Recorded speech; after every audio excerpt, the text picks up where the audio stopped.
नमस्कार, मैं दीपाली आप सभी का स्वागत अपने चैनल पर करती हूँ। और आज हम इनर नोइंग की श्रृंखला को आगे लेकर जाएंगे और इस बात को समझने की कोशिश करेंगे कि कैसे हम अपने ह्यूमन ब्रेन को चैनलाइज कर सकते हैं पॉजिटिविटी की तरफ। तो सबसे पहले हमें ये समझना पड़ेगा कि ह्यूमन ब्रेन जो है, हमारा मस्तिष्क, हमारा दिमाग, वो उसके कॉम्पोजिशन प्राइमरीली क्या क्या हैं। बायोलॉजिकल कॉम्पोजिशन पे ना जाते हुए अगर हम इसको रफली 3 पार्ट्स में डिवाइड कर दें तो एक हो जाएगा आपका इंटेलेक्चुअल कोर, एक हो जाएगा आपका क्रिएटिव कोर और एक हो सकता है आपका स्पिरिचुअल कोर। अगर हम स्पिरिचुअल ट्रांसम्यूटेशन या ट्रांसफॉर्मेशन की बात करते हैं, वहाँ पर आता है रोल गुरु का। गुरु जो आपको एनलाइटन करता है, अवेकन करता है या आपको सही रास्ते पर लेकर जाता है।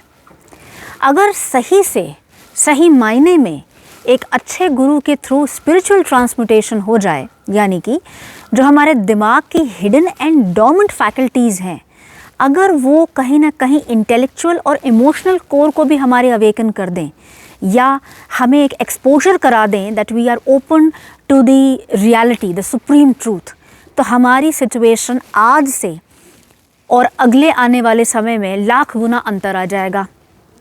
जैसे कि आपने कुछ शब्दों का एक यूज़ करते हुए लोगों को सुना होगा, which is premonition, precognition, telepathy, clairvoyance, heightened intuition. ये सारी जो अवस्थाएं हैं, जो मेंटल कंडीशंस हैं या सुप्रा मेंटल इंटेलेक्ट, वो इसलिए हैं क्योंकि कुछ लोगों की ह्यूमन ब्रेन्स या उनकी जो डोर्मेंट एक हिडन फैकल्टीज़ हैं वो एक्टिवेटेड होती हैं। वहाँ पर उनका ब्रेन ज़्यादा फंक्शन करता है और वो वहाँ पर रोल आता है गुरु का, कि गुरु कैसे हेल्प करता है ये सारी चीज़ें अवेकन कराने के लिए। एक्स्ट्रा सेंसरी परसेप्शन जो हमारे ब्रेन का है, उसको अवेकन कराने के लिए इस गुरु की जो मैं बात कर रही हूँ वो आती है वेद माता गायत्री के स्वरूप में। गायत्री का वर्णन ऋग्वेद और यजुर्वेद दोनों में दिया गया है। ये मोस्ट पावरफुल मंत्र इसको कहा गया है। फॉर स्टार्टर्स मैं बता दूं, ये सभी के लिए है, सब इसे कर सकते हैं। मैं बहुत जगह चैनल्स पे वीडियोस देखती हूँ कि स्त्रियों के लिए वर्जित है, लड़कियों के लिए वर्जित है, और लोगों ने उसमें कहीं ना कहीं अपने एक कुछ रीजंस भी दिए हैं। उस पर मैं नेक्स्ट वीडियोस पे आऊँगी, पर अभी for starters it is for everybody, हर आदमी उसको कर सकता है, क्योंकि ये हमें अवेकन करता है रियलिटी की तरफ। ये हमारे दिमाग को लिबरेट करता है, छोटी छोटी चीज़ों से ऊपर लेकर जाता है। ये तेरा है, ये मेरा है, मेरे ऑफिस में ये हो गया, मेरे बॉस ने ये कह दिया, घर में पारिवारिक कलेश या कलह चल रही है, इस सब से ऊपर लेकर जाता है। मेंटल और higher faculties of the brain को वो एक्टिवेशन लेवल पर लेकर आता है और सुप्रीम ट्रूथ का रियलाइजेशन करा कर जाता है।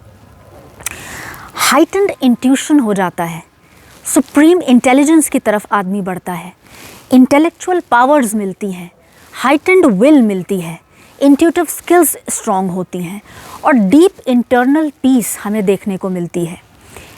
अगर मैं ये कहूँ कि एक कॉस्मिक एवोल्यूशन हो जाता है, यूनिवर्सल एवोल्यूशन ऑफ हमारी एक चेतना का एवोल्यूशन हो जाता है कि हमारे जीवन के हर क्षेत्र में बदलाव आ जाता है, तो ये कहना कम नहीं होगा।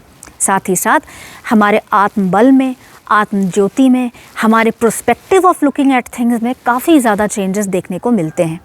इतना ही नहीं, जितना ये स्पिरिचुअल हमारा ट्रांसफॉर्मेशन करता है, उतना ही ये मटेरियलिस्टिक डिज़ायर्स और गेंस के लिए भी हमें अग्रसर करता है, क्योंकि वो हमें गतिशील और क्रियाशील बनाता है। साथ ही साथ हमारे मन को, हमारे अंतःकरण को, हमारे इमोशनल ब्रेन को, हमारे थॉट्स को, हमारे प्रोसेसेस को सन्मार्ग की तरफ प्रेरित करता है, विपत्तियों से हमारी रक्षा करता है और साथ ही साथ हमें आत्मबल या आत्म ज्योति की तरफ प्रेरित करता हुआ लेकर जाता है। ये तो मैंने आपको छोटे से कुछ एक बेनिफिट्स बताए गायत्री मंत्र के या गुरु स्वरूप गायत्री माता के। आगे आने वाले वीडियोस में हम इसका साइंटिफिक स्वरूप भी देखेंगे और पूरी एक हम काफ़ी श्रृंखला करेंगे जिससे हम गायत्री के एक एक एस्पेक्ट को उठा सकें और उसको हम इन डेप्थ एनालिसिस कर सकें और अपने जीवन में अपनाकर अपने लिए पॉजिटिविटी एम्ब्रेस कर पाएँ। तब तक के लिए मुझे आज्ञा दीजिए, मैं फिर हाजिर होंगी। नमस्कार।